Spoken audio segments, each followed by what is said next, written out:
Always wanted to be in the professional wrestling business? The EPW Wrestling Academy is now enrolling. Visit EPWWrestlingMS.com for all the details on how to make your dreams a reality. Do you have what it takes?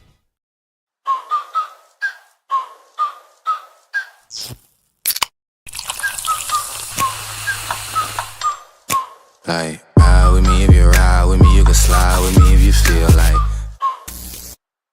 The Windsor family has been practicing law for over 6 decades.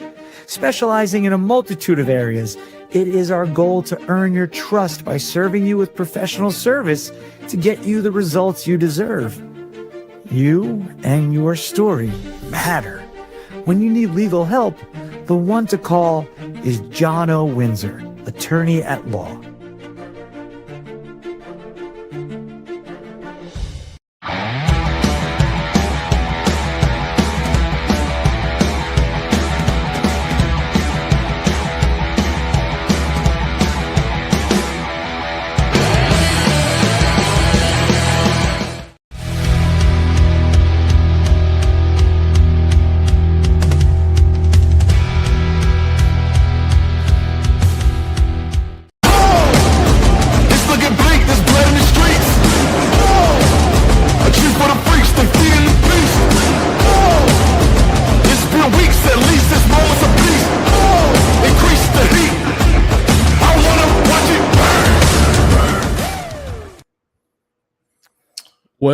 Well, this is the first ever live edition of Beyond the Curtain. Unless you read the title and it says Behind the Curtain, you can take your pick because we do both, right, Neil? We most promotions won't let you behind the curtain.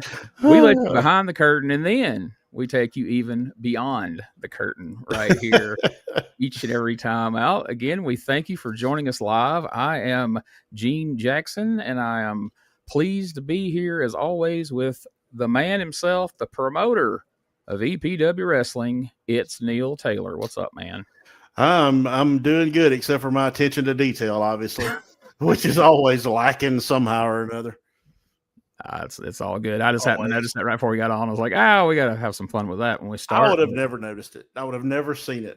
If you had not said something, it would have. You've known me long enough. I'm just that big of a jerk to not only notice it, but then wait and mention it on the air. But that's what we do. We have fun.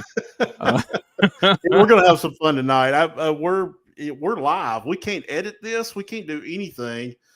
Like we do on EPW Premium over on YouTube. So if you haven't subscribed to that, be sure and subscribe to it, because these kind of conversations are what you're going to hear there. All the behind the scenes, the behind the curtain, beyond the curtain, under the curtain, whatever you want to talk about.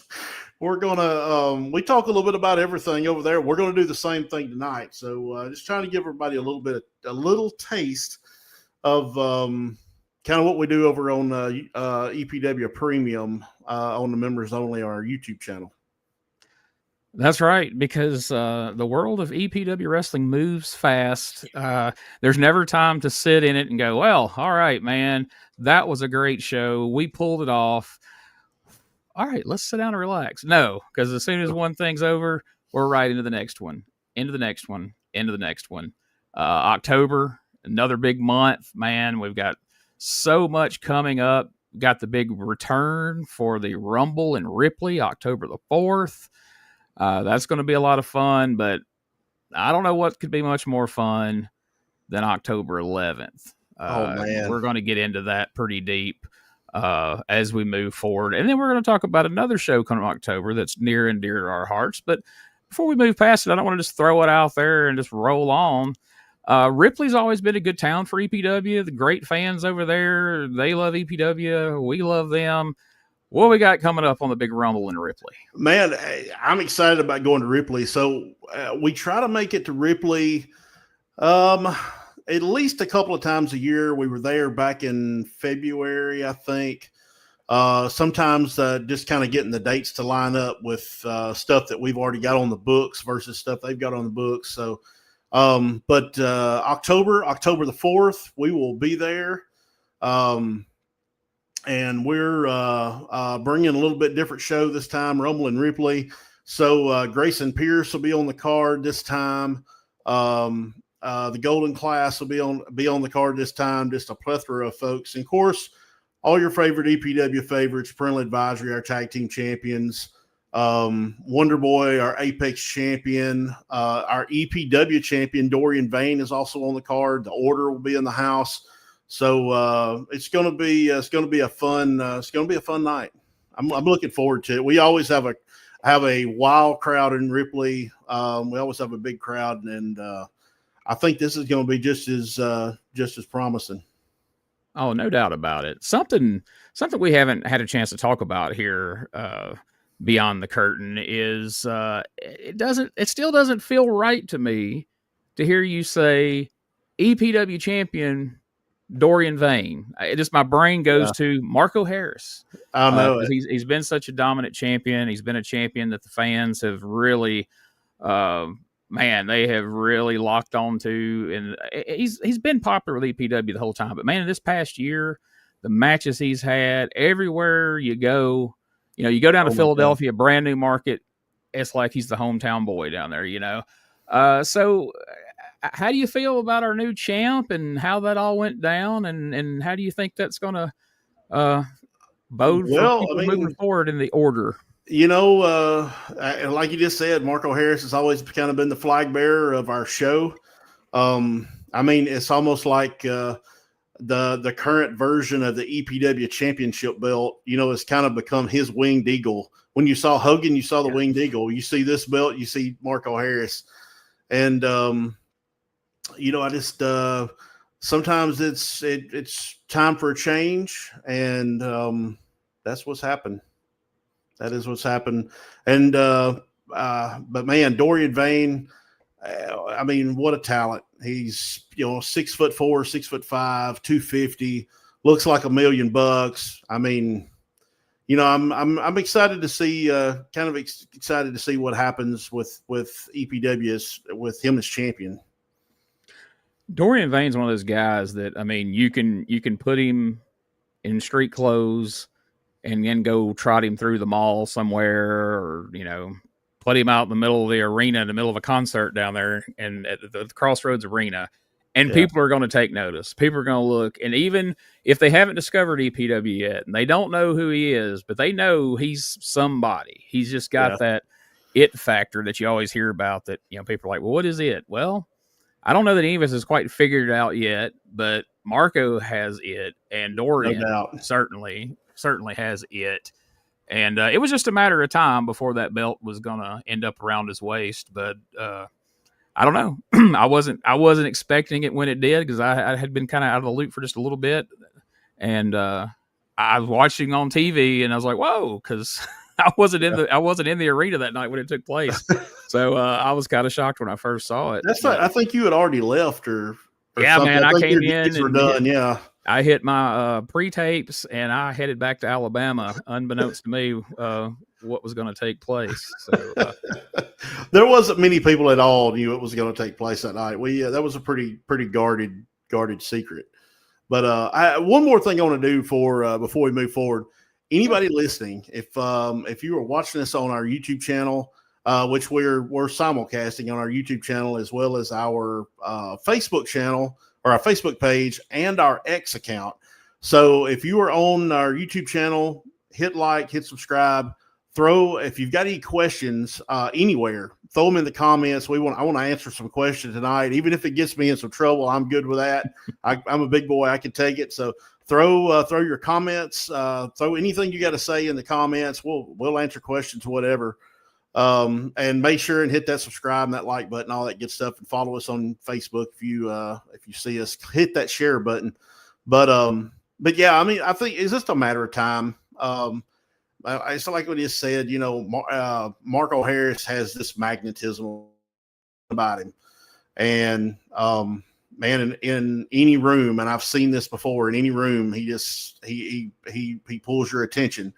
Well, Dorian, he looks like a star. He looks like he looks like $1 million. That's just all you can say, and he I definitely think that it was time, and I think he's going to carry the title. I think he's going to carry it well. I really do. Absolutely. I mean, he was the obvious choice, you know. Like I said, he's one of those guys that the first time you see him, you're like, whoa, that guy's going to be something. And he's working hard at it. You know, he's doing everything he can. He listens. What I've gotten to speak to him in the back and kind of sit and listen in when, you know, going over things. He's a respectful guy. He wants to be good at this. We've all seen those guys over the years, Neil, you know, that had his look and had his natural presence and ability that thought it should all just be handed to him. Like, hey, I'm here. I look like this. Give it to me. But they're not. Yeah. They didn't want to work hard. They thought the look was enough, and he's not that guy. So I just wanted to make sure people understood that. Man, you know, I guess what really what really made me pay attention, aside from his look, is when we were in Union Center back in March for Fury in the Fifth, and he had that match with Tom Latimer, the NWA World Champion. And man, that match, I mean, Dorian held his own, looked like come out of it looking like $1 million, and then we move on to April with Crossroads Clash, and he had that incredible match with Heath Slater, and man, it was really good. So that match in particular is what kind of made me be like, okay, you know, maybe it's time. So, but yeah, I mean, great attitude. You know, it was his time. Let's see, Cole Jackson's here. Ring the bell, Gene. Damn you, Cole Jackson. I'm never going to live that down. Ever. So the backstory on this is I'll have to tell this. So Gene was filling in for Joey Gross on commentary at one of our television tapings. And a lot of people don't know this, but Joey Gross is the one that rings the bell at the announce desk.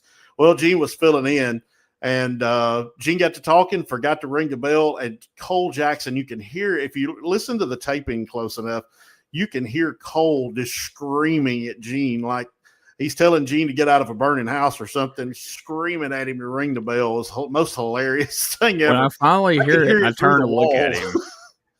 Cole's entire head is bright red. I can see a vein coming out of his forehead from the announce table. Because I'm stupid me. I was waiting to get a line in on commentary, so I was waiting for the announcer to get done and Jimmy to say what he was going to say. So I'm kind of looking over at them. And then in my head, I'm thinking, what the hell is this referee yelling about? And then I look at him, oh, he's yelling at me. Oh, ring the bell. I immediately went and apologized to him in the dressing room. I felt so bad. So that is like it's almost like a mental note now when we're in the middle of TV taping. It's like, you know, while I'm sitting there on headset directing this thing, I'm just like, and I'm calling it to myself. Okay, ring announcer, you're done. All right, ring the bell. Who's ringing the bell? Oh, okay. And then I hear it. So, well, it was no accident on the last taping where me and Jax did the announcing. I was like, Jax, you sit over there by the bell because I don't want to be responsible for that tonight. Well, I'll tell you what, it's almost hard to remember, because I've done at live events. I've been the one kind of playing the music and kind of directing traffic or whatever. And I had to be the one to ring the bell, and you get so attached or invested in what you're doing, you don't even think about it. And most people forget the bell, even, you know, the bell's even there until they hear it. So, but yeah, one of the more funny things that's probably ever happened. Oh my goodness. Yeah, I will never live that down. But yeah, Cole's the man. He was very understanding once we got to the back, and I immediately apologized. Like, dude, I'm so sorry, man. I didn't mean to give you an aneurysm up there. It's no wonder he get out of the ring and come over and slap the table or something. We were headed there, I think. I think had I not run it when I did, he was fixing us to jump over the top rope and come out there and slap the shit out. Probably so. We're not on Patreon. I won't go that far, but there we go. Brian, let's see, join members only. It's worth it, man. Brian is a super EPW fan with those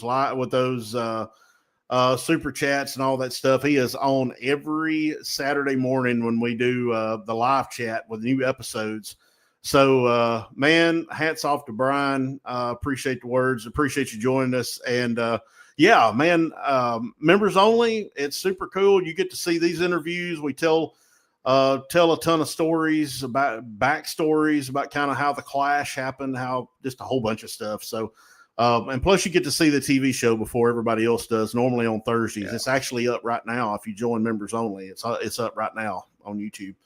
But thanks for joining us, Brian. Appreciate that. Brian is the man. Brian is the man. Brian is the man. Let's see. Jake Hudson, what's up, my friend? Hope you're doing well. Appreciate you joining us tonight. So a few folks starting to kind of wander in. Welcome, Jake. Hey, something else I want to talk about real quick here on the top is, man, that map of the EPW television coverage just keeps spreading, and there's more colors on there, and there's I know more. it. It's Let's see if I can. I'm gonna see if I can find it. I want to show it to everybody, dude. I'm so proud of that. I've almost framed it, and put it on the refrigerator. Man, I will. It's incredible. Here we go. Let's see. Give me just a second here. Pop up. But man, it's wild to even believe. I mean, look at that. Look at that. Where I mean, you guys started out up there in that blue section of Mississippi there. Yeah. Right. And then it's just branched out and spread. Look at it. You're all the way over, all the way covering all of Georgia, all of Alabama. You got all of Louisiana. You're bleeding over now down into Pensacola, Florida. Yeah. We're in Oklahoma over here. No, I think that's just barely Texas and the south part of Arkansas. Hey, we're on our way. We're on our way, damn it. Oh, yeah, it's coming. It's coming. That's a spoiler. We're on our way. Whoa, what happened to this? Okay, there we go. Yeah, it's like Paul Heyman says. That's a spoiler right there. It's coming soon. I probably wasn't supposed to say that. But yeah, somebody in the comments the other day left a comment that they actually watched. They watched an episode of EPW in Panama City Beach, Florida. Wow. I mean, that's incredible. I got a message that somebody had watched it in Nashville recently, which we're not even on in Nashville, on broadcast television in Nashville. I don't know how they watched it. They said they watched it on a television channel somewhere. Wow. So, hey, I'll take it. Somebody's bootlegging you over there in Nashville. I know it. I ain't putting that to start putting those disclaimers on everything. See Jake Hudson. Let's see what's up, Neil. I heard you got a shout out from Dustin Bones on the Guns and Radio podcast. Well, ain't Dustin that cool? Bones. Let's see. You are moving up in the world. Yeah, really. Would you guys? So many places I could go with that. Would you guys bring EPW to South Mississippi? I'd love to meet you guys and bring some wrestling over here. Some good wrestling, man. What part of South Mississippi? We're open to anything. What part of South Mississippi are Jake? I'd like to hear that feedback. Let's see. Cole Jackson, can't wait for the Alabama show. Super stoked. Man, I can't either. Just right around the corner. It'll be here before you know it. Do what? 60 miles from my house is where that show will be. Then not the usual 4 hours that Boonville is in Florence. 60 miles up the road. So so you'll have to you'll have to make the trip then. You'll have to come down to see us. Absolutely. So something we haven't announced yet is that famed announcer I just built him up and I can't remember his name exactly right. Only Neil would do that. Dennis Upton, is that? Who's that? Winstead. Let's see. No. Good Lord, I'm seriously having to look this up because I know who let's see. Carmen Michael Childers is going to be our ring announcer for that. So from OVW and OVW, he's announced for GCW and a whole bunch of stuff. He's actually going to be our ring announcer for that show. I'm super excited about that. He actually got tagged several times when we were looking to expand our announce team, and I talked to him a little bit, and man, his work is incredible. I talked to him a little bit, and just his schedule and hours, there's just no way it was going to work. But I'm proud that we're going to get the opportunity to work with him some on this. Yeah, he's a great guy who hit the ground running when he got involved in wrestling and was just going anywhere and everywhere, and people started taking notice. And I'm proud of that guy, man. And I'm glad that he's finally going to get to hook up and do something with us. Yeah, so Yeah, I am too. And yeah, so he'll be our ring announcer for our big Birmingham show. So I'm excited about that.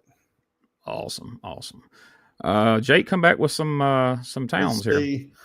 Laurel, Hattiesburg area, Waynesboro, where I'm from, and a lot of guys work in Philadelphia, Mississippi with a company in there. I don't know what company it was. I know what you're talking. I know what you're referring to, Jake. That was a promotion that went out of business relatively quickly.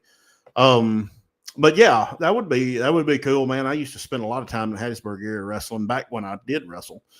And man, you never know. We may find a location down there and venture that way. Let's see.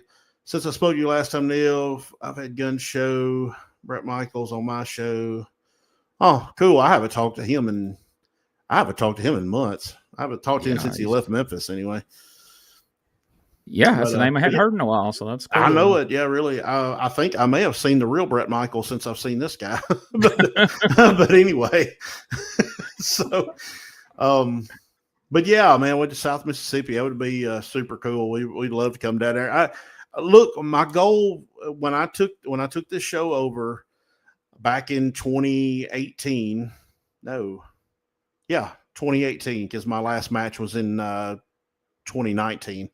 I wanted to build EPW into something that was not the Boonville Wrestling Show.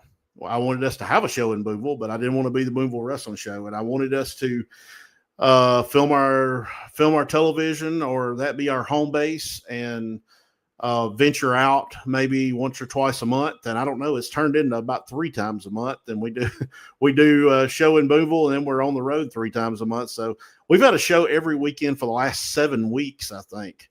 Wow. In different locations. And we're fixing to go. We're off this weekend. And then October the 4th, we start about another 6 weeks, 7-week stretch of shows, I believe. So we've got, all right. So we're going to go with my memory here, and that's not very good. So October 4th is Ripley, Mississippi. October 11th is Boonville. October 25th, we're back in Boonville. November the 1st, we're in Boonville for another television taping. November the 8th, we're in Corinth for the Corinth Comic-Con. November 15th, we're in Birmingham. November 22nd, we're back in Boonville for another television taping, which is going to be a ton of fun. That's going to be our mini-con, EPW Old School. I can't wait to announce that. And it's actually grown since I've talked to you. Oh, so nice. Yeah, grown by 1 since I've talked to you. And then December the 6th, which will be our last television taping of the year, which is always our big toy drive. And that's what we got for the rest of the year. There's a couple of holes in there, but everybody's got to have a break every once in a while. Yeah. Yeah, man. You got to have a break and some time to continue to plug all this stuff and keep it moving. Roman, my boy Roman. I love Roman. He's a good guy. He's a big wrestling super fan. He and I got to hang out a little bit at the West Tennessee Comic-Con, where I got to be the guest host for the Honky Tonk Man Q&A panel, which was all that very interesting, to say the least. But man, Roman came and filmed the whole thing. You can actually find it on his YouTube channel. Just search Roman McPeak, and you'll find it on there. You can see the whole thing on there. And Roman kind of saved the day for me in a couple of spots on that. He just don't know it. But super guy. Appreciate you being here, Roman. Really do. I will find that and share that for sure. So this Mr. Jackson guy is taking the place of Justin Klein. Are you taking the place of Justin Klein? Not to my knowledge. I will not be removing my shirt at every opportunity. I promise. Oh my God. Thank you. But anyway, I haven't talked to Justin Klein in probably a year. But anyway, the Honky Tonk Man Q&A panel was quite interesting. I saw that and I thought, oh my God, I wanted to come up there, but I was like, man, I've had some health things going on lately. I was like, man, I can't make that trip back and forth all in one day. And then I see you moderated a Honky Tonk Man Q&A. I was like, oh, I wish I could have been there for that, because I know that had to be fun. He's Well, such an opinion. I'm sure he dials it back a bit for a Comic Con. I hope anyway. oh, he's such a warm and I've fuzzy seen, person. You have no idea. Jesus Christ. So I'll put this story out there since we're live and all. And we got quite a few people watching this, so I'll tell you the little behind the scenes on the Honky Tonk Man. So about was it probably about a week before the Comic Con, my buddy Austin, that actually puts on the Comic Con in Jackson, he did Memphis and he does Corinth every year, called and was like, hey, do you care to host a panel, like a Q&A type thing? Or no, he just said, do you care to host a panel with the Honky Tonk Man? And I'm like, sure. What is a panel? Because at all these cons, I'd never went to a panel. I have no idea what they do. They may play Yahtzee for all I know. But anyway, so I'm like, well, yeah, sure. What do you think I can do to help out? What is a panel? And he said, well, it's kind of like a Q&A, but if there's no questions, you just kind of have to fill in, and basically you ask the questions if there are no questions. So I'm like, okay. He said, you're the only real wrestling person I know, and somebody that would know some Honky Tonk Man history. Yeah. I'm like, well, I know some. I know his WWF stuff, but I don't know a lot about his Memphis days. But anyway, so sure, I'll do it.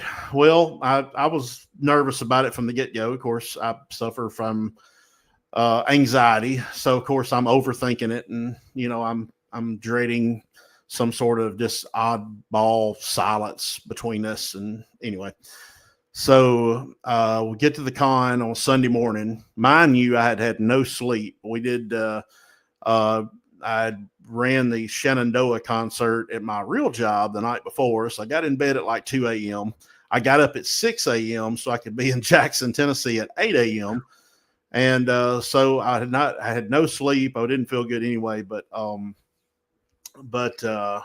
wanted to make a point to get there before the doors open, because I wanted to get Austin to introduce me to him and just kind of talk to him a little bit or whatever.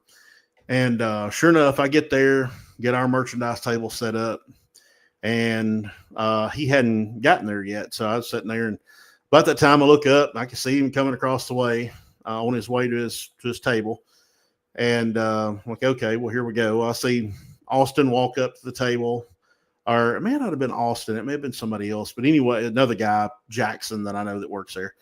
And so I walked up, and they introduced me to him as, hey, I'm Neil. Nice to meet you. And he's standing there. Yeah, hey, man. He's on his phone. Hey, man, how are you? I'm good. It's nice to meet you. And, fan of your work, whatever. Okay, that's cool. Oh, jeez. I'm like, I said, so I'm hosting your Q&A panel. Is there anything, that you kind of don't want to talk about or want to steer around if anybody brings up? No, I don't think so. If I don't talk about it, I just want to answer the effing question. Okay. Got you, boss. So all right. I'm like, oh my God, I couldn't warm up to this guy in a crematorium. But anyway, so I go over, sit back down, and I'm like, this is not going to be fun, especially in front of people. So I was pretty nervous about it.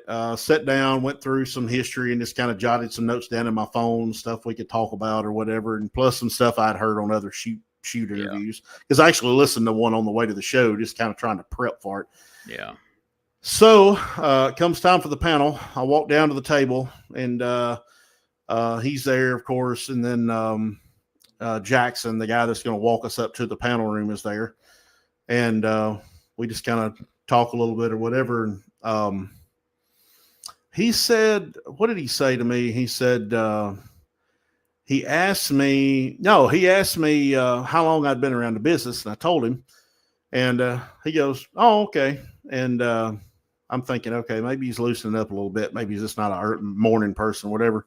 Yeah. And I said, yeah, I said, we actually exchanged emails a few times a couple of years ago because I'm a promoter and, I was interested in having you come in and do my wrestling shows. Oh, I don't do any damn independent wrestling shows. I can't stand the damn things. I'm like, well, it's just a signing. He goes, I don't do any of it. He said, I don't want to be at the damn things and I'm not going. Got you. No Don't problem. worry, you've scratched that itch. You've cured that, pal. I'm just thinking, I'm just trying to get through the next 45 minutes, Bubba. But anyway, we get up there. We get set down. There's actually, I had no idea what to anticipate because it's a Comic-Con and this is a wrestling guy. So you don't know what to anticipate in a panel. So I get up there and there's Roman and there's probably about 10, 15 other people in there. So there's probably about maybe 20 people in there. And they were actually wrestling fans, which why wouldn't they be? They're at a Honky Tonk Man panel. But anyway, so we just kind of, we get started, introduce him, greatest Intercontinental Champion of all time, kind of stroke his ego a little bit, try to get him to loosen up. And man, we were fine after that. I mean, he answered questions. He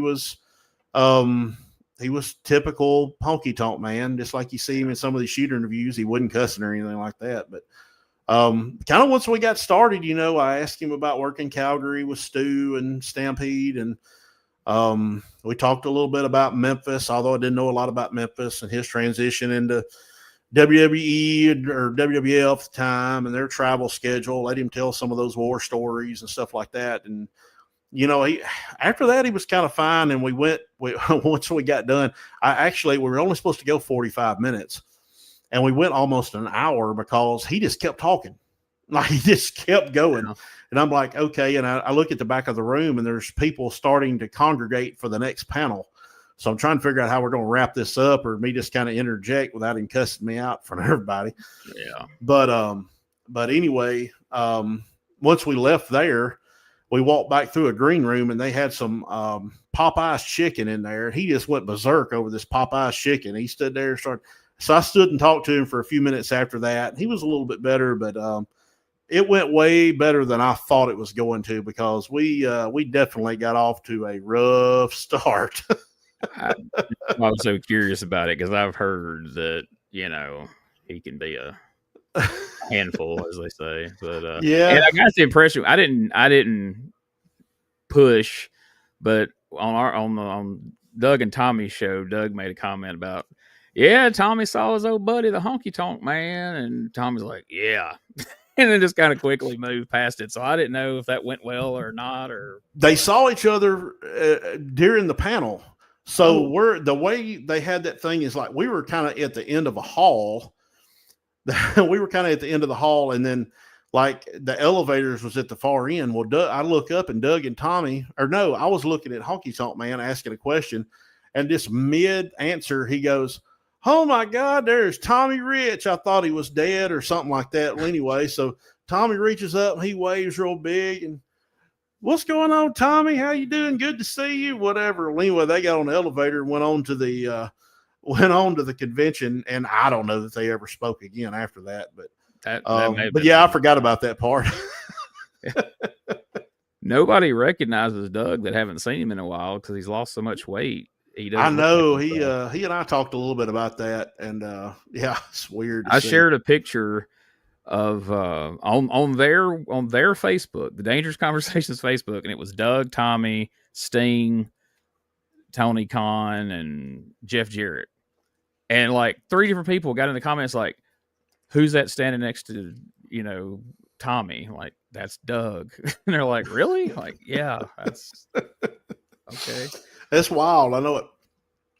Roman, just love wrestling. Appreciate what y'all do, man. Appreciate what you do, Roman, to help promote wrestling. And man, you helped me out that day for sure. Let's see, it's more interesting than I thought it would be. He went out left field a few times. Yeah, he did. He went. he kind of got out in the weeds, as Eric Bischoff says, a couple of times, which was still interesting to hear him talk about, I guess. Yeah, that's to be expected. Let's see, Jake. He was just on. I don't know who he I was. think he's still referring to Klein at this point when this. Oh, okay. YouTube page. I saw him a couple months ago and I asked him to come back to EPW Memphis Wrestling. He said he might. Yeah. Yeah. Okay. Okay. Ronnie Jordan, what's up, my friend? Appreciate seeing you on here. Let's see.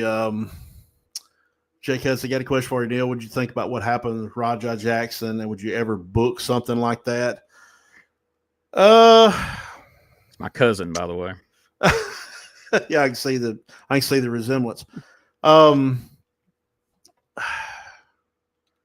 Man, you know, well, number one, the thing wasn't booked. I don't think it was. No. It was they worked the guy into a shoot. I think because I don't know, and I ain't followed a lot of this because a lot of the times anything that makes wrestling look bad, I try to steer away from. Like, you know, a lot of these stupid viral videos of these people setting themselves on fire and running up against people. I try to even watch it because that.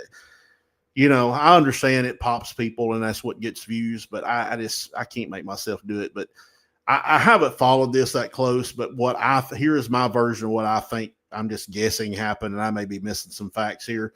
It looks like something happened between these guys in the dressing room, and somebody, evidently somebody kind of gaslighted this Jackson guy.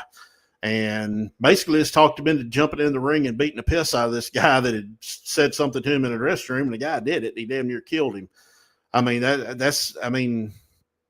it's just unfortunate. And that's just one of those things. If somebody was ribbing the guy and just trying to gaslight him into beating the piss out of somebody, that's just not cool. You know, I think there's a lot of legal stuff with that too. I think, you know, there's no barricades, there's no security, there's no, you know, I think there's some things that could have possibly prevented what happened, but I don't know.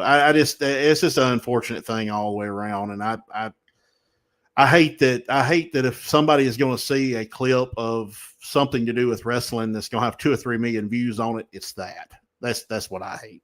Yeah. And everybody takes up time talking about that incessantly instead of putting over something positive and good. You know, every podcast on earth wrestling related for nearly a month that was fixated on that, and it just got beaten to the ground. Kind of like I did the ring. Yeah, I just got sick of hearing about it. You know, it's just like I just said. If it's not something positive, man, I don't know. But that's the world we live in now. Let's see, Roman. He yelled at Tommy in the middle of the panel. Yeah, I remember that. It was hilarious. Let's see. Doug was just at AEW for hot stuff. Yeah, that was what that was a Thursday night before the con. Yeah. Yeah, they had a big week that week. They were somewhere every night. In the middle of it, they flew to Philadelphia. Doug told me that. I'm sorry, I didn't mean to cut you off. No, go ahead. Yeah, Doug told me that they got called about that like Wednesday morning or something. It was like it was that quick, week. Wasn't it? Yeah, it was like super quick. A couple days prior, Tony called him and said, "Hey, can you be in Philadelphia? I want to do something." And Doug said, "Well, Tommy's going to be in town. We got some bookings." And Tony said, "All right, I'll send a ticket for him. I'll pay him too, and he can come with you."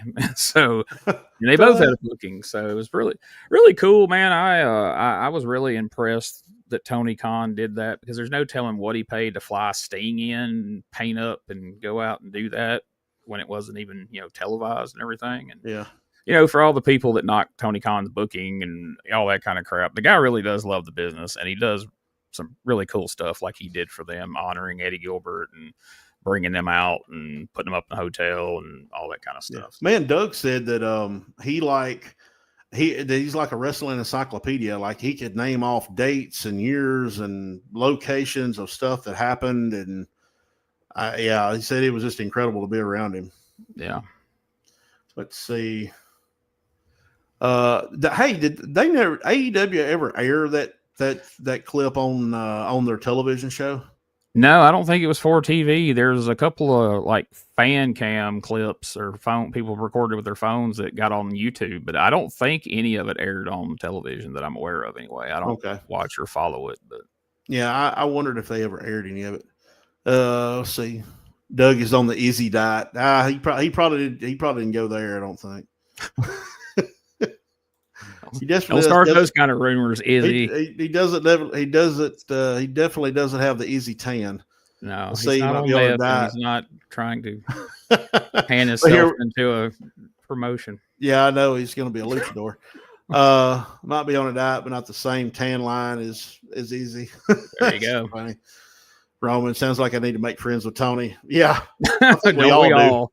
I think we all need to be friends with Tony Khan. EPW needs to be a developmental in this. Yes, we do. Check or if two. Tony there. Khan is in bed somewhere watching this, please.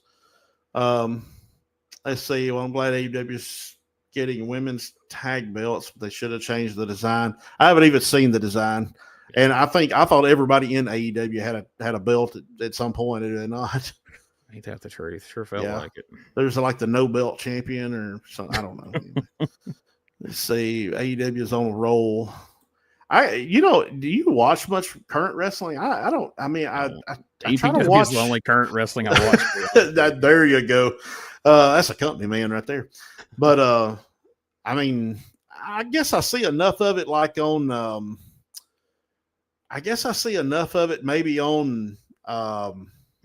Like just clips of it online to know. I catch clips on YouTube. Like there's a couple of WWE like angles that I'll keep up with through YouTube, and I got to where I quit even trying to follow the AEW stuff because it just I don't know, it just didn't do it for me. And I'm not trying to be that guy, Well, me either, but I just to those that like it, I'm glad. But so there's more people watching us on X right now than there is YouTube or Facebook. I can't believe that. So if you're following us on X, please hit the follow button. We're working so hard to try to get our follows up on X. So, well, I guess if they're watching this, they probably already follow us, or hell, they wouldn't be able to see it. So, anyway, appreciate you guys doing that. Yeah, retweet. Yeah, retweet, whatever it's called now, re-X or whatever. Re-X or I don't know. Twitter's the most aggravating social media to me for some reason. That or TikTok. TikTok drives me crazy too. I swore off TikTok and I don't do much on X. You have to do a little bit, but I don't do much. Yeah, really. Let's see. Who is the Mr. Jackson guy? Who are you? I have no idea who this guy is. I'm a author, podcaster, alleged comedian, announcer, jackass of all trades. I've been newest member of the EPW broadcast team. Yeah. Part of the EPW broadcast team, and trying to get my foot in the door to help produce pre-tapes and things of that nature, and eventually weasel my way into the creative team. He just bitched his whole self a job right there in front of everybody. Hey, there you go. Neil's like, you better mean it, asshole. Whatever. I'm gonna hold you to that. Meanwhile, he's complaining about driving 4 hours for the show. Well, yeah, if we could do these things in Alabama every month would be tremendous. But I've known Neil Taylor for 25 years. It's 5 years, probably nearly 30 now. Yeah, because I knew you before that first match, and that was in '99. I was with you when we were going through the phone book in Louisville, Mississippi, the day you became Neil Taylor. Oh, yeah. Yeah, so big spoiler, my last name really isn't Taylor. I'm not going to say that right now, but it really isn't Taylor.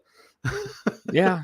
And it doesn't matter what it really is, but I have a very difficult real name to say, to spell, and pronounce. Neil has a last name that could lend itself to ridicule, so we sat in very, very much so. And we'll just leave it there. That is the way to put that. Could lend itself to ridicule. Oh my Lord. That's the most professional announcery way I could think to say that. So no lie. We're in Louisville, Mississippi to promote a show for a promoter. And 1999, by the way. In 1999, and we're sitting out in front of a video store handing out flyers. And the next morning, we were going to be on the radio, local radio there. And we were like, man, we gotta come up with some different names. And we pulled out the phone book there in the hotel we were staying in. And at the end of the night, Gene Jackson and Neil Taylor was born. Actually, if we really want to dig deep into the story. Oh boy. You didn't want to be Neil Taylor. You didn't want to be Neil Taylor. You were going to be Rob Taylor. That's right. I was going to be Rob. You were going to be Taylor. Rob Taylor, and we were on our way pulling in the parking lot of the radio station. I go, there's no way I'm going to remember to call you Rob. I'm like, you got to I be Neil remember. Taylor. And you're like, yeah, that's fine. that's how much went into it. Yeah, I literally remember you saying that. That's exactly what you said. There's no way I'm going to remember to call you Rob. Let's call you Neil Taylor. I'm like, I don't care, whatever. And now all these I was years just later, happy to could be you there. imagine if you'd been called Rob Taylor all this Oh my time? God, I had roommates I lived with for a year that didn't know my last name. They were like, why are you getting mail under this name? I'm like, because that's my name. They're like, your last name's not Taylor? And I'm like, no. So that is You're a like, real story. You're like, look at that name, and do I have to explain this to you? Yeah, Like, exactly. do you not get it? Cover up this first part and look at the rest of it. And you tell. But no, I love creating such a. There are so many people that's going to get off here tonight. And go, oh my God, I got to know what are they referring to? What in the world could his name possibly be? It's going to be the greatest mystery of EPW. Yeah, we just definitely just stirred up some interest. But at why anybody would care about my last name, I don't know. But there's somebody in my premium. By the way, there's somebody in my household that didn't realize your last name wasn't Jackson. So you'll be getting some mail in the next day or so that has Jackson on it. I get plenty with Jackson on it. That's fine. So yeah, had no idea that your last name wasn't Jackson. So yeah, you're going to be definitely getting at least one piece of mail that has that on it. Will not be the first time. So we're getting talking about being in the weeds. Oh my God. So back when I was a manager at Walgreens 15 years ago, one of the wrestlers around town, Cabana Man Dan, some people may know that name if they know Alabama wrestling, came in. He's like, hey, my wife's looking for a job. Can she put you down as a reference? Can she work? Like, is she dependable? And he's, oh yeah, man, she's great. She'll show up. I'm like, yeah, man, that's fine. Put me down. So fast forward 3 days later, I'm back there in a department, and here comes the store manager to me with an application in his hand. He's like, who the hell's Gene Jackson? And I go, what? Because I've always kayfabe my employer. Yeah. I don't bring any of that up. I didn't want to lose my health insurance. I'm like, what? He's like, he turns around. He's like, Gene Jackson, assistant manager. Is that you? I'm like, yeah, I think he's got me confused with somebody else, but that's me. That's happened to me 1,000 times when I was still doing human resource work. I bet. Yeah, that used to happen to me all the time, and everybody. I mean, there was no denying. But anyway, but yeah. Anyway, we'll steer it back on the road. Yeah, let's talk about wrestling again. Lordy mercy. We got a couple of more comments. If you got any questions, guys, there's folks in here. Let's see.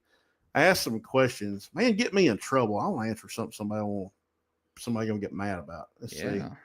Yeah, because I promise you at this point, I do not care.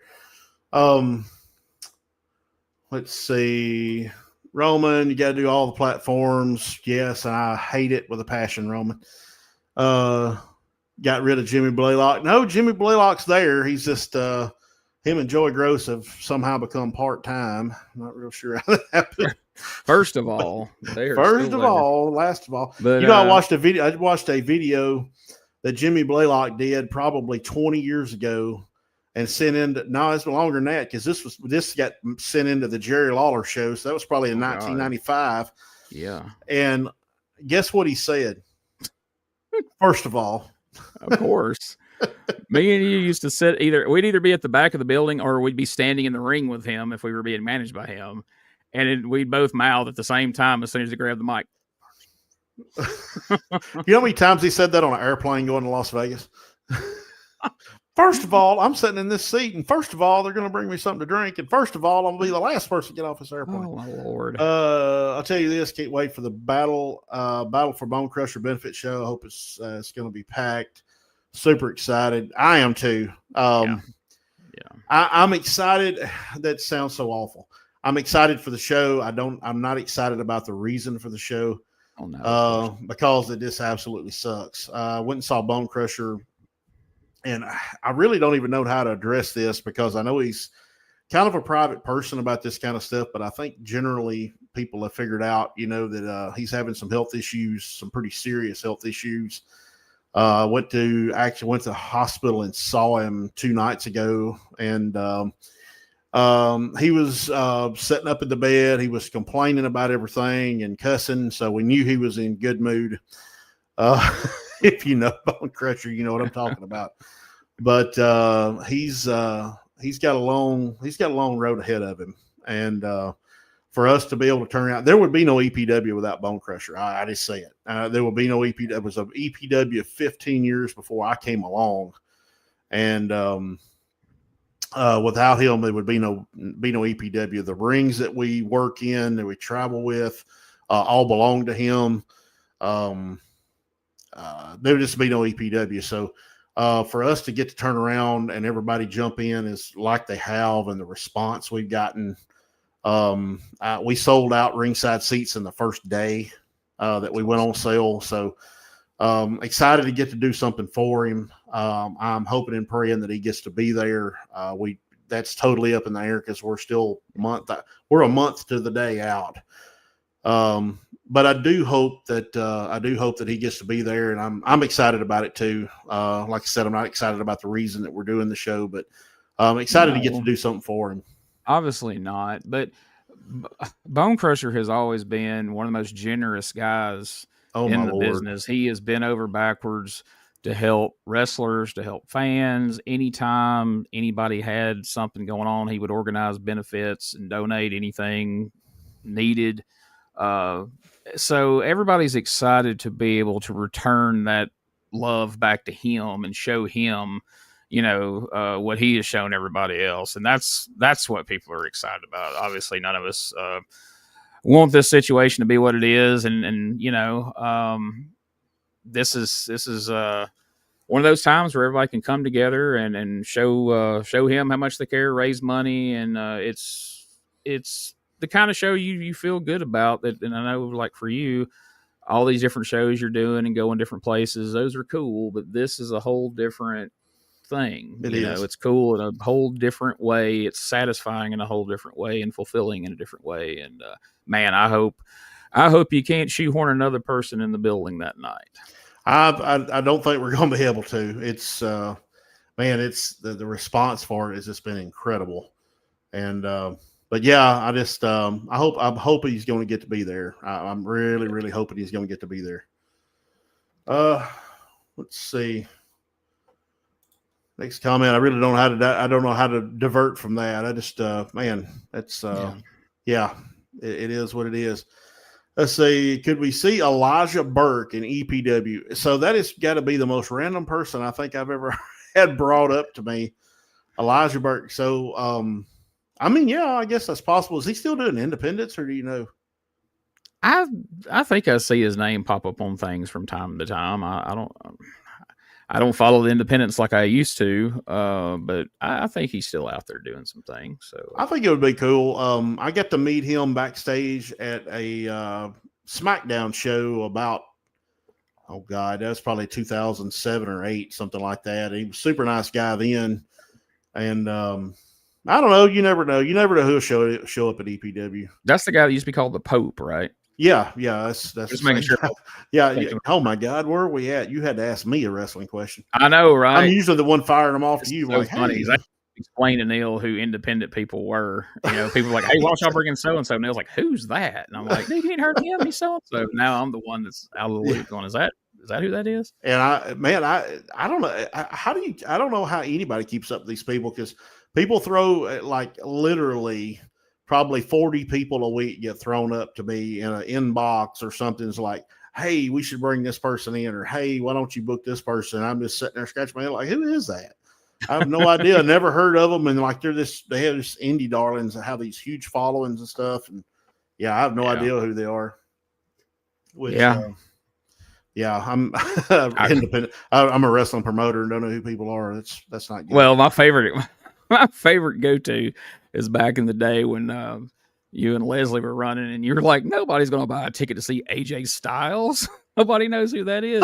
Oh, yeah. And then 4 months later, he debuts in WWE, and the whole arena loses their minds. I'm like, where's my phone? Yeah. I'm texting Neil. Yeah, and that's one of the biggest clips of me on my on YouTube is me getting super kicked by AJ Styles. I actually showed somebody that the other day. It was like, that's not you. I'm like, it is. It's 150 pounds and 10 years ago, but that was me. Like that's being AJ Styles in what used to be a Walmart in Bolivar, Tennessee. Bolivar, Tennessee. Bolivar, Tennessee. Yeah, right next to where the EPW. bleach used to be. I got my head kicked off by AJ Styles in Bolivar, Tennessee. Oh, tremendous. Well, before we get too far along, we talked about the Rumble and Ripley.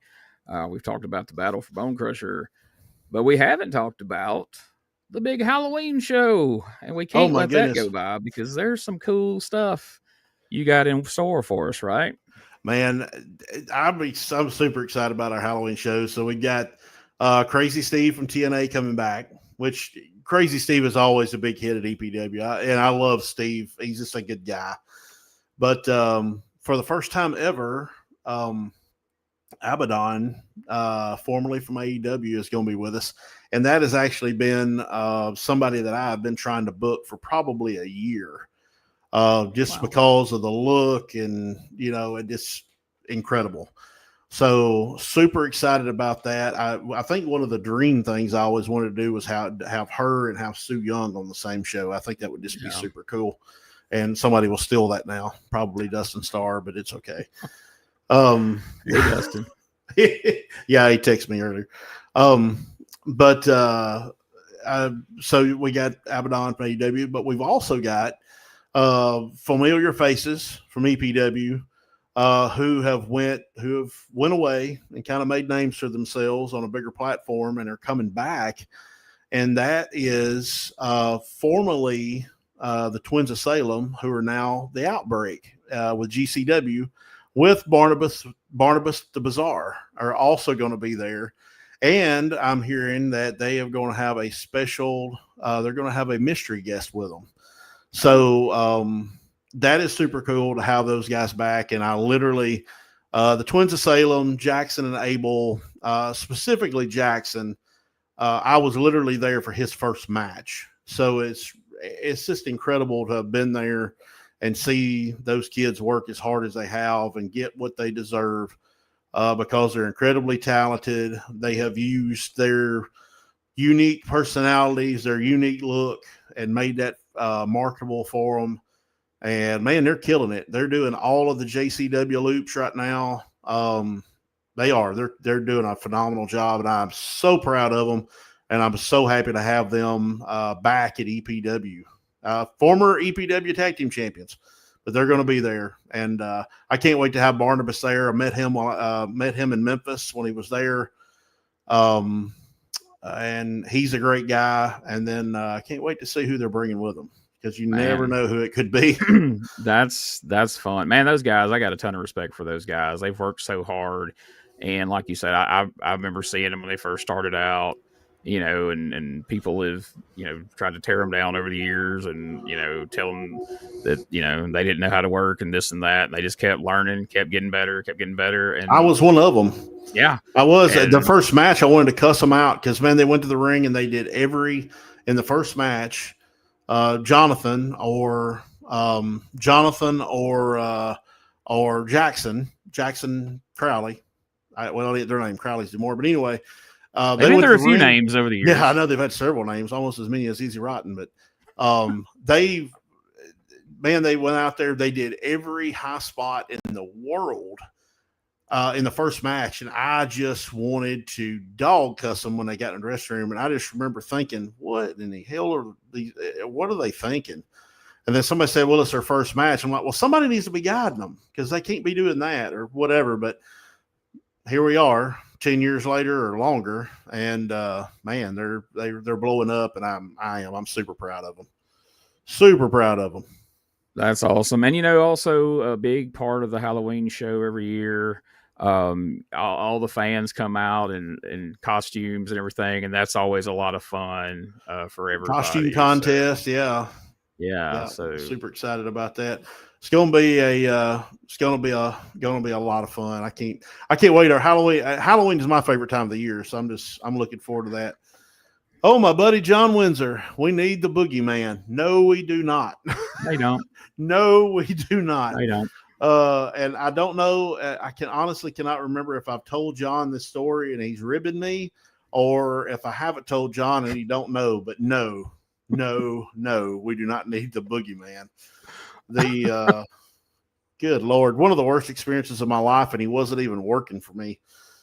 Oh my Lord! I was trying to think what would be a more absurd pick than him, but I couldn't think of anybody more absurd than that based on the story. My gosh, he is a unique individual, and not just from his appearance. He is something else. But yeah, I think he's the first name legend type person that I've ever just screamed at and cussed at was the boogeyman. And it usually takes a pretty good bit for me to come unhinged on somebody like that. But I had no trouble doing it with the boogeyman. Jesus. Yeah. But that's all right. I tried to warn old 5-star, and he wouldn't listen. It'll be okay. Yeah. Some lessons you have to learn the hard way. Yeah. How'd that work out for you? I remember getting that text when the show was over, like, guess you were right. And I'm like, I was. I'll take that. I'm not even proud of it or happy about it, but yeah, I was. Exactly. This was your baby. This is your road to hoe, not mine. Jesus. What a jerk. But yeah, I guess I don't know if Windsor knows that story or not. But anyway. Well, Windsor, is it on one of the other episodes? It might be on one of the other episodes of. I know me and you discussed it, but I don't know if we were recording by then because we usually record for an hour and talk for 4, so I don't know. Yeah, really, but yeah, I don't know if I don't know Hudson. I'll have to tell you, Hudson. That's mine and Windsor's buddies, Jeremy Hudson. John, I'll tell you that story one of these days when I see you again. I saw him Monday. Hey, we're already talking about Fury in the 5th next year. Remember last year, we had Scott Steiner, which is a complete jerk. But we had Scott Steiner. We had Camille the day after her movie premiered, Queen of the Ring. We had Tom Latimer, the NWA World Champion. We almost 700 people packed in a little gym that was built in the 50s way out in the country, and we're going to do it again. And the lineup this time is going to be tremendous based on our day. So we're going to have a lot of fun with that. I can't wait. Looking forward. Big to stuff that. coming. And then we got Crossroads Clash 2 that'll be happening next April, the weekend before WrestleMania. That's going to be a lot of fun too. And if what we're planning pans out, then we're probably going to have a bigger crowd than we did this last year. At least I'm hoping for it anyway. Lot of fun. Is this Mr. Jackson guy going to take the place of Hollywood Jimmy? Dude, this Jackson guy was just doing backstage interviews, and I sit in when somebody's not there. It's not that serious, man. I have a feeling this is a rib. I feel like I know this is somebody. Yeah, I'm sure it is. Yeah, probably so. Because based on getting a shout out from that Guns N' Roses podcast, there ain't about 4 people listening to that. So I'm sure it's probably a rib. It down pretty good.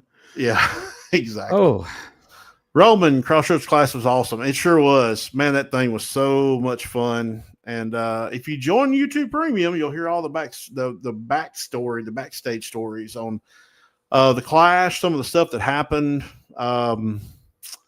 Totally worth it. You need to check it out. Totally worth it. The whole the airport mishap between me and JBL, the whole story. You're going to see all that stuff on EPW Premium. So you got to go join to hear all those stories. But man, yeah, so much going on at EPW. There's a lot going on in the last year at EPW. Yeah. You hit your 200th episode, which is just amazing, so much. And then, like you say, it just keeps getting bigger. It keeps building upon itself. The first one was great, and now the next one's going to be bigger. And I guess that's the name I should have pulled out when they said Boogeyman. I should have said, no, Scott Steiner will be back before the Boogeyman will be. And we all know Scott Steiner ain't coming back. So there you go. And that would actually be a real line. I would book Steiner again before I would play cards with the Boogeyman. I'll just put it that way. That guy's a jerk and a half.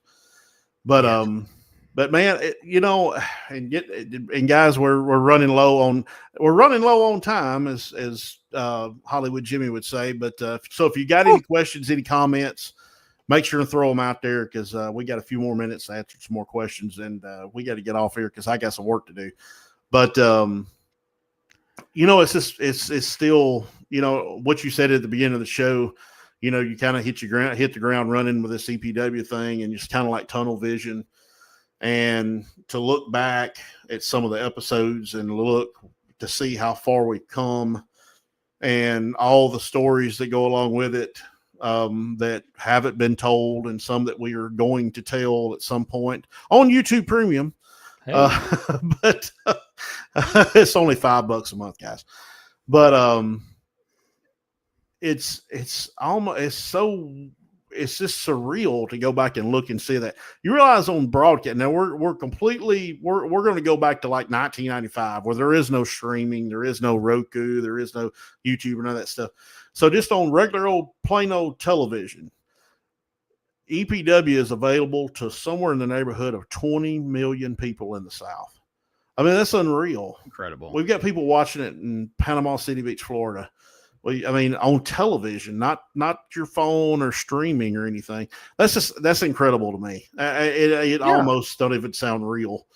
I remember back in the 90s when you and I was involved, when promoters would talk about coverage just in North Mississippi, or regional TV that was like North Mississippi and part of Tennessee, and that was like the dream. That was like, boy, if we could get on there, that would be something. And then when you just say you're 22 million homes, on, like you said, on legit TV, not covering you, not including YouTube and streaming or none of that, just old school television. That's crazy. It's so weird. I remember one of our first talent meetings after we got on television for about 6 months. Yeah, about 6 months. And of course, everybody wants to know what's the numbers, or how many people's watching this and everything. And I remember talking to everybody and talking to the station, and the station just blown away with how many people were watching it. And at that point, we were on at 8:30 on Sunday morning. A lot of people forgot about that. That's where we debuted at 8:30 on Sunday morning. And we were having somewhere in the vicinity of 14,000 people watch the show. I think those are the numbers, maybe even 15. And now, there's no telling how many people watch this show. I don't even know that you can gauge it at this point. But just how many people have access to it, and then you throw in the streaming portion of it. Man, we hit a million views this year on our YouTube channel. Somewhere in the neighborhood of a little over 5,000 people have downloaded the Roku app that watch us on Roku.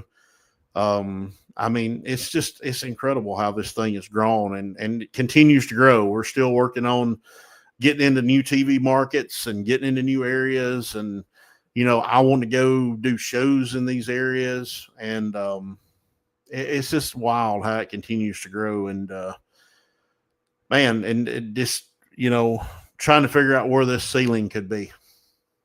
Yeah. I mean, it don't look like you're close to hitting it anytime soon. And, and I don't think people don't necessarily realize too, with each one of these steps up the ladder you've made, and as you've grown, a lot more work has come with it, because as you've added these new TV networks, there's different requirements. Hey, we want an hour show. You got to put in the commercials for this one, but take them out of that one. And this, so you're this point, how many different versions of EPW each week are you having to put together for the different stations and formats that you use? So there's 3 different versions of the show that are distributed. So one of the pieces of the deal that we did when we went to Peachtree Sports Network in Atlanta was they wanted an hour show. We have been a 30-minute show since the very beginning. In North Mississippi and North Alabama, we were a 30-minute show, 28 minutes, 30 seconds. That's what they wanted. Well, Peachtree wanted to do an hour, and I've always kind of wanted to do an hour, but, there's a lot. You're doubling your workload, basically. Yeah. And then in addition to the television tapings, you got more matches you have to film. You have more pre-tapes you have to film. So, but I was something I've been wanting to do, because I felt like I liked this in the beginning being a 30-minute show because it made it easy to watch. and it didn't drag. It was just boom, boom, boom, and we're done. Yeah. Well, it got to the point to where it was like, it was hard to tell the stories. It was hard to tell stories 30 minutes and then keep multiple stories going. So I was like, okay, well, I would like to get into an hour. Well, when I met with the programming director at Peachtree, they wanted an hour. And I was like, and I kind of, I fought it just a little bit. I'm like, well, we've always kind of done 30 minutes. That's kind of how we format. That's kind of how our show flows. Because a pro wrestling show and filming a pre-taped sports show with people talking about football or something are totally different. Yeah. So, and they were just like, well, I mean, we're good with it, but we would really like an hour show. And if you're going to move into other markets, you really need to consider this. So that was pretty much what told me then. It's like, we've got to move to an hour. If we're going to grow this thing, we've got to figure out how to move to an hour. Well, so our 28 minutes and 30-second show turned into a 45-minute and 10-second show with blank spots, dead spots for the commercials inserted where Peachtree can insert the commercials. Well, that's how we started building the show. We did a 45-minute television show. And that's why if you're live at EPW, used to the show would end about 9:30. Now it pushes about 10 o'clock, and it's just because of the extra content we have to film. And we do a lot more pre-tape stuff now. Yeah. But with the Peachtree growth, or moving to that network, we also, the opportunity to move into Gulf Coast Sports Network presented itself, which is the larger of all of the stations we're on, because it covers Birmingham, Pensacola, Mobile, Destin, Jackson, Mississippi, Meridian, Biloxi, New Orleans, Baton Rouge, Alexandria, Shreveport, Louisiana, over in close to Texarkana, Texas, and like the south part of Arkansas. So at this point, we've got to be an hour show. So, meanwhile, back in good old North Mississippi and North Alabama, we're slotted a 30-minute show. So, the first thing that gets built is the television show for Peachtree and for Gulf Coast. So that show is built first. And then from that show, the commercial spaces are taken out. And that is what you see, what I call the digital show, which is goes out on YouTube and the Roku channel. And then from that, the show is chopped down to a 28 minute and 30-second show, which is what North Mississippi and North Alabama sees. So I basically do 3 television shows a week. And the 30-minute show has to be, because everything that's broadcast on television now has to be closed caption for hearing impaired folks.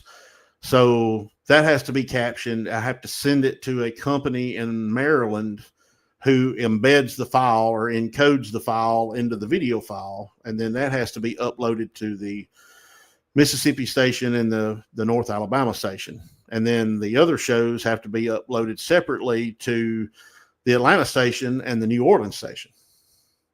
So that has to be done. And then it has to be uploaded. 2 different versions of it, or 2 copies of it are uploaded to YouTube for YouTube Premium and for the regular YouTube show, as well as Roku. So it literally takes me 30 minutes just to, 30 minutes. I wish 30 minutes. It takes me 3 hours to distribute this show. Right. In addition to all the editing. Wow. So a lot of work goes into it. And it got to be so much to where I was working on Sunday nights, Monday nights, Tuesday nights, because the show has to go out on Wednesdays, because in Gulf Coast and Peachtree, in Atlanta and New Orleans, it airs on Thursdays at 6 o'clock, 6 o'clock Central. So it has to go out on Wednesday. Well, I have to deliver it to Mississippi and North Alabama on Wednesday night. So it has to go to captioning, because the captioning thing takes an entire day for me to get it back. So all of it has to be done and sent to wherever it goes by Tuesday night. So it was taking me 3 days to do this thing. And then Ethan, one of our camera guys who has been a lifesaver in this whole thing, he has taken on part of the editing of the shows. So like the lower third graphics that you see and some other stuff, he actually goes in and inserts that stuff and he sends it to me, and I actually build the television show from that. So he's taking some of the workload off, so it's not quite as bad, but it's still a lot of work. So something else I'm kind of fascinated with, and I don't know, we may have gotten so deep into like the nerdy production part of things where people may have tuned out by now. I don't know, but when you format the show for the long version, do you already have in mind where the cuts are going to be to get it down to the 28-minute version? Or do you watch that version and go, where can we cut 20, 30 basically minutes? So one thing about the show that people see on YouTube is that there's a lot more of like the desk recaps, where we go to the desk and we kind of recap everything we've seen, that type thing. Some of the recaps of like previous footage, a lot of that stuff is pulled out. So I'm able to kind of pad some of the footage with, going back and showing the recaps of stuff that happened previously, and some of that, a lot of that stuff comes out. And then some of the matches have been cut short. I try not to do that at all if possible. But if it goes exceptionally long, there's no other way around it, Right.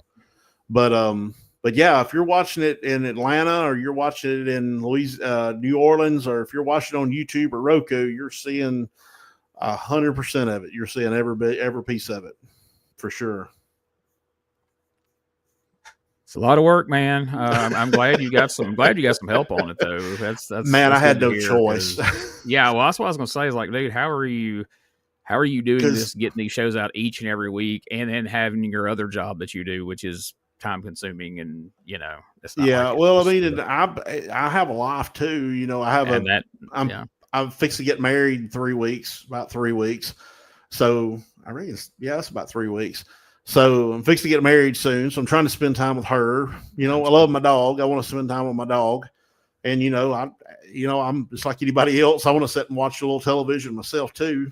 But it's a lot, and I'm blessed to have somebody that understands what I'm doing, that I believe in the show, and understands how much work goes into it, and does it, I'm not going to say I don't 100% all the time. Don't get beat over the head with you're working on the wrestling show again, but 99% of the time understands that, hey, this is it. This is what you believe in. This is what you've been working toward, and I get it, and I support you. So I'm very, very blessed to have that as well. Yeah, I mean, I know there's two sides that, like, some people are like, well, there's no way to make that work if you got a relationship where both of you are involved in the business. But I think for you, that's the only way it works, is she's able to understand what's going on. Where if she didn't have any involvement in wrestling, she didn't care about wrestling, I know that we've all had relationships with people that are like, don't care, don't like it. There's no way you could spend as much time doing this show and this wedding still be scheduled for when it is. So well, it is good that y'all it's all behind it, and right now the wedding has probably suffered more than anything between our schedules, because everything is behind the 8 ball. We literally mailed invitations. I mailed the last of the invitations yesterday. Tuesday and Wednesday are the 2 days we set out. We did them Sunday night. We literally did them Sunday night after we had been in Memphis TV tapings all day on Sunday. We did them. I think we did them Sunday night or Monday night one. But I mean, that's a testament to it. That's really the only thing that suffered here is us trying to plan our wedding, and having somebody that totally understands and gets it. It's not cussing me out or already wanting to bail out on this thing before it ever happens. Yeah. Well, We've been on here for an hour and 22 minutes. I know it gets away from us, don't it? But I know it. This is the kind of stuff you talks. can see if you join Premium. We don't usually get to take questions because we're not doing it live. So that was a cool aspect. So we may, do some version of this where people can come and ask questions. I think that works out well. But you guys didn't really hit Neil with anything controversial like he was hoping. So I've been send them in. I've been begging for it for months. Please have me compare shows. Please ask my opinion on shows. Please don't make me be the bad guy. Don't make me ask these questions. Send them in so I can pin them on somebody else. Because then it's that Jackson guy was on there trying to stir stuff up, asking questions. Man, I'm not here to just rip on anybody. I'm not going to do that. But I mean, if somebody asks a question, I'm going to answer it. May not be what you want to hear, may not be what the person wants to hear, but I'm going to answer it. Well, so if they're asking you, they're asking your opinion, and you're giving it. Yeah, so. And I have no real heat with anyone. Well, I probably do that I don't know about because there's always somebody I hadn't booked or somebody I quit booking or. Something like that. There's going to be that, but somebody who had no business being there that you didn't allow there, and they've been stewing on it, and they're got your picture on the wall throwing darts at it, and you have no idea. But. Exactly. There's always going to be that person, but me myself, I really have no heat with anyone. Well, maybe one person, but everybody. I think Jesus has heat with that person, but anyway, probably one person that I have a heat with, and. It's nobody I even care to put over, but I don't mind answering questions, and I don't wrestle anymore, so I don't have anything to lose. Yeah, trying to get by making somebody mad, I don't really have anything to lose, so I don't even. Well, I'll say this: you've been a lot nicer and a lot more modest than you probably had to be or needed to be, in a lot of times, and. I applaud you for that. But when, if somebody asks, well, like I said, any comparing and contrasting and things like that, the truth's just the truth. So, well, I've always tried to be the one that just kind of kept their head down and worked, and that's kind of what we've always done at EPW. And I think that may have kind of hurt us in some aspects that we don't kind of, let's see, what's the term? Kind of stretch our legs and brag about some of the things we've done. And, I'm learning not to have any trouble doing that because, hey, I mean, it is what it is. It's not like we're bragging about stuff that we're not doing or bragging about anything that we can't back up or we can't prove. We can brag, we can back it up, we can prove it.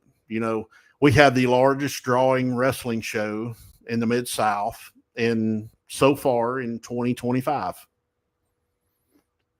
And you have the most coverage of any of them wrestling show, period. I mean, that's why it's not, it's not really that far out of the realm of reality. When I said that earlier about, Tony Khan call and set something up, if he was to become aware of the coverage you guys have, it'd be like, dang, that's or the NWA exposure, NWA, any of those guys, anybody.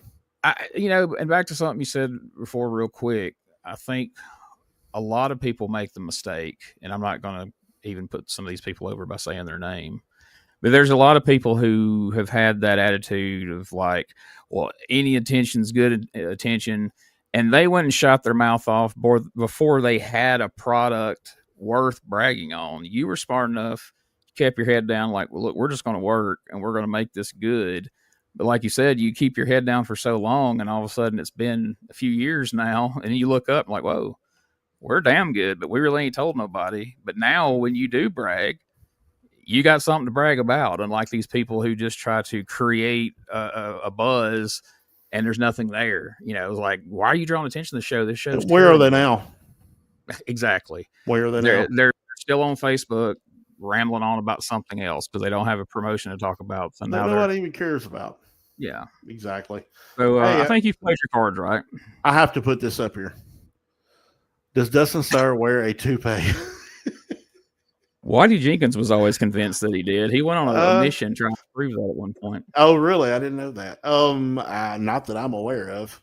Well, he was recording promos in your dressing room about it, but that's hilarious. I didn't even know that. Ain't that crazy? There's for keeping your head down. But no, I don't think Dustin Starr wears a toupee.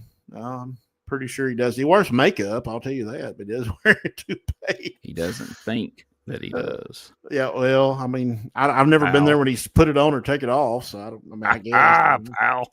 Oh my God. Neil's always been nice and cordial anytime we've talked. Well, Roman, you've always been around at the right times. I think maybe you've never been backstage at an EPW show when the show is going on, for sure. I've come unhinged over a couple of things that's happened. But no, I mean, I've never felt right about bragging about something that we couldn't prove or couldn't back up. And now we brag about stuff because we can back it up. That's all it is. We had the biggest show in the South, back in April. We had the APA, the APA reunited. We got a JBL clothesline, the only one in the South that I'm aware of. And that happened at EPW, That's right. I'm just saying. Yeah. Luke Gallows flying from across the other side of the world to get to his booking. I didn't even think about that. Luke Gallows literally flew from Paris, landed in Atlanta, got in a car, and was there as at EPW at bell time. Literally did that. Gallows is a great guy too. I've done business with him before, and I love Doc Gallows. He's such a good dude. Such a good dude. He is, but that really tells you a combination of what kind of guy he is and what kind of show EPW is, because it would have been real easy to be like, hey man, I'm in Paris. Can we do this some other time? But no. Oh yeah. He was actually trying to talk Carl Anderson into riding with him. And then he wasn't going to tell me about it. Blake Casey, what's up, Blake? All I said about the clotheslines, damn. That was so great. Haven't been backstage yet. Roman. Yeah, Roman and I had a conversation about some fun stuff at the Comic-Con. I want to do some. I think there's some cross promoting we can do there with Roman. He's a good dude, and his podcasts are very interesting, and he puts a lot of work into them. So I like that. So maybe awesome. That's something we can do with EPW. Oh yeah, but anyway, yeah, maybe Roman, maybe Gene does about 700 podcasts a week, so maybe he can throw a few of those your way. Hey, how's the Wolfie D book going? It's doing good. It's selling well, and everybody's getting their books through Amazon within a day or two. There aren't all the shipping issues that we had with Eddie Gilbert's book. Ain't waiting 6 months to get their book like I did. Me and Wolfie remedied that. That won't be a problem moving forward, at least not with any books I'm involved with. So sorry to everyone who had to suffer through that. But I wonder how it would do, because the Eddie book that you and Doug wrote, it kind of had that dark side episode to kind of ride that wave a little bit. So I kind of wondered how the Wolfie D book, how it was going. I've seen the covers, and I've seen some posts about it. So, and it's been good. Yeah, there's I don't know, 5 or 6 reviews on Amazon, and they've all been positive so far. And you usually always get one jerk on there, that's somebody that doesn't like you, that'll go on there and just give some ridiculous review. So, knock on wood, I hope I didn't just give anybody an idea there, but that hasn't happened yet. What's the next book? Can you spill the beans? I don't know. At some point, I'm probably going to write one with Tommy Rich, but I don't know. That's kind of up in the air, because the other publisher that broke ties with had a contract on us. I don't know. I wish. Go ahead. I'm sorry. No, I was going to say I had the idea. I had really, really, really wanted to write a book about Jackie Fargo, because there's a really good book about Don Fargo. And I was like, why is there not a book about Jackie Fargo? And I told that to a couple of friends, and they're like, well, why don't you write one? I was like, well, maybe. So I got to doing some checking around, and I talked to a couple of people who've pretty much talked me out of it at this point for a variety of reasons that I won't go into here. But so that's probably not going to happen, but I'm at least going to do like a deep dive podcast on Jackie Fargo, because I'm very fascinated with his whole life, and what a huge part of Memphis wrestling he was that some people don't realize just simply because he's before their time. And he's kind of before mine. I just made it a point to study him. I think Sputnik would be a good character to write about too. Sputnik Absolutely. would be, because, you know, a lot of people don't realize that Sputnik had a lot of influence over segregation in Memphis. Desegregated some places in Memphis, and you know, refused to do business with people. And he was a huge person. You know, he was a huge character in the 50s and 60s. You know, and there was some places in Memphis he just outright. I guess, what do you call it now? You call it cancel. He'd cancel people. Yeah, he would straight up cancel some folks in Memphis if they didn't align with what he thought was right. So I think that would be an interesting book to write. I would definitely be interested in being involved in that. And in all seriousness, I've heard it said that, like, back in those days, like, there was a lot of black families that, like, on their wall in the kitchen, there was like a picture of like Jesus, Martin Luther King, and Sputnik Monroe, because they considered him to be right, you know, right in the mix of everything. So, but yeah, that would be I think that would be super cool. I do. And maybe one day we can write the book of the story of EPW and well, I tell you, probably 40 of the 50 chapters of that would be, well, on Monday it's time to do the TV show.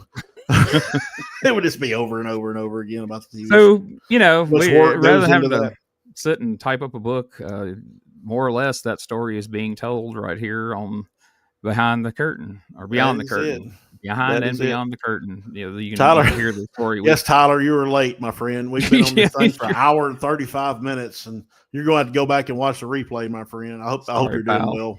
Hope to see you soon. My referee, Mike Thrasher, hands out the fastest rising company in the South, maybe the nation. Glad to be a part of it. Thanks to Neil. Man, I don't ever take credit for our success. It's been all of us, man. Everybody's done their own part and helping build this thing into what it is. And I will never take 100% credit for it. We have a really, really cool team of people. Man, you know, when you said that earlier about, you know, being able to brag, and it's like, you know, you can do that now because you have a team. You know, I sit in on these meetings and everything, and I hear people, you know, talking in the dressing rooms, and EPW is a team that would, you know, walk through fire together for EPW. Like, you know, it's not just like, well, this is Neil's thing, and he's like, they all believe in it 100%. They give their absolute best out there in that ring, back there doing the promos. They take it all very seriously. They all want to get better. And, man, watching some of these young people, I mean, my God, parental advisory, man, they're freaking kids. And look at how much they've grown literally and figuratively in front of all of us. Year. Yeah. It's amazing. Absolutely amazing. And then you got guys like, you know, the initiative, who are helping bring all these young guys along and play a very important role, just like K-Swiss and Izzy and everybody back there. So hell of a team, man, and that's what it takes. Can't anybody do it by themselves. So Lord, no, I know I couldn't. I can barely do it with everybody else helping. I can barely cover my piece of it, but absolutely, man, it's definitely been it's been a lot of work, a long road, and it don't even, you know, we've been on television since our first episodes was about this time. No, our first episodes aired on the 8th of September in 2021. Now, I cannot believe how I remembered that, but I literally remember that. So we've been doing television for almost 4 years on the dot, and it doesn't seem that long. It really doesn't, because I mean, you know, I guess when you work on it every Monday, that's just what you do. But it doesn't seem like 200 episodes. You know, I've been a part of the Memphis show since it started. I've directed. Dave Marquez did about the first 6 episodes of that show. Then another guy named Chris did about 6 or 7 episodes. And I've directed that show ever since it's been on. So I've directed probably almost 600 episodes of wrestling, something like that.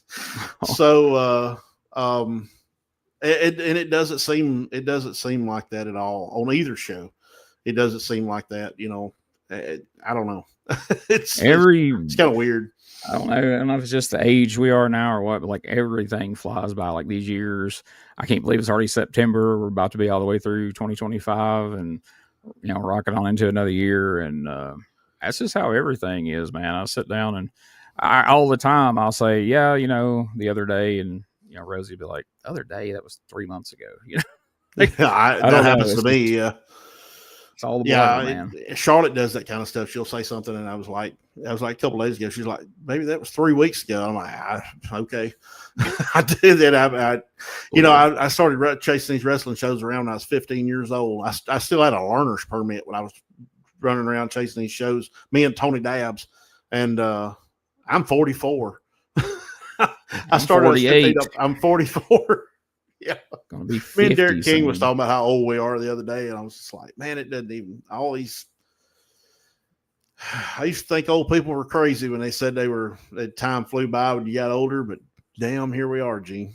Yeah, me and Tony was talking about that at the last EPW show. We were sitting over there, and it's like we're the age that Sammy Hall and Wayne were back when we were the age of, like, you know, Hunter and. And Dakota, yeah, and we looked at her like, them old dudes don't get it, man. They're living in the past. They don't get what we're doing out here. And now I think I chimed into that. I chimed into that conversation. And I ended up in the middle of that. So you made some comment when you came by, and I was like, yeah. And now we're the old guys over here. They're going like, they mean well, but they don't know what the hell they're talking about. They have no idea. They have no idea. God, slow down. Just slow down. That's all you do. Just slow down. But anyway, Gene, I've got to go. Yeah, man. We're gonna have to get a director for this show to cut us off. I know. Where's Smokey at? He's in bed already. He's getting old himself, apparently. So yeah, we might. So is DDT and Lola. I can hear him talking through the wall here. But, well, all right, folks. Thank you so much for joining us live. And like we said, join Premium and send in your questions. And no question is too personal or too deep. We'll cover them all right here on the EPW Premium, right here, Beyond and Behind the Curtain. We'll settle on one of those two. Well, let's go with Beyond, because that's what we're going to go with Beyond. I done built all the graphics for it. Yeah, we're going with Beyond the Curtain. Thank you all for watching, and we'll see you next time. See ya.